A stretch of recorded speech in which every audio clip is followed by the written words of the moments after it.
খারাপ লাগে না তোমার? তুমি তো দেখো না মেয়ের ফেসটা, আমি তো দেখছি, আমার মধ্যে তো মনুষ্য বোধ আছে।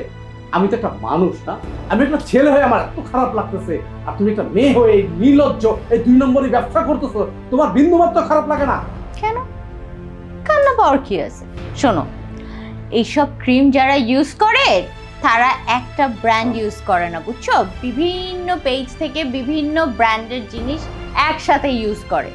ও দেখো এরকম 2-4 জায়গা থেকে ইউজ করছে, কার না কার ক্রিম খারাপ করছে, সেটার জন্য ওর স্কিন ড্যামেজ হয়েছে। এটা নিয়ে আমাকে কেন তুমি কথা শোনাচ্ছ? আমি বুঝলাম না তো। ওর কাছে কি কোনো প্রমাণ আছে যে শুধুমাত্র আমারটা নিয়েই ওর এই অবস্থা হয়েছে?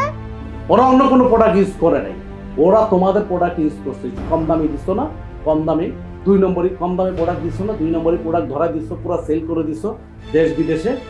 তুমি এখনো সময় আছে, মেয়েটা অনেক ভালো, সে কান্না করে আমাকে মাপ চেয়ে বলে গেছে। তুমি এখনো সময় আছে, ভালো করো, ব্যাপারটা ছেড়ে দাও।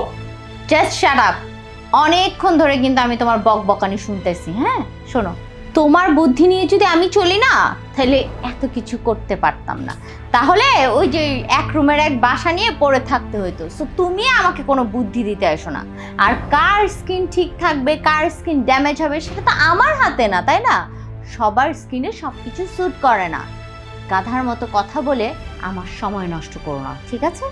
শোনো, তুমি যা শুরু করছো, ওই মেয়েগুলোর কান্না, মেয়েগুলোর কষ্ট, ওদের তো বাবা মা আছে, আল্লাহর আরশ পর্যন্ত কেঁপে যাবে।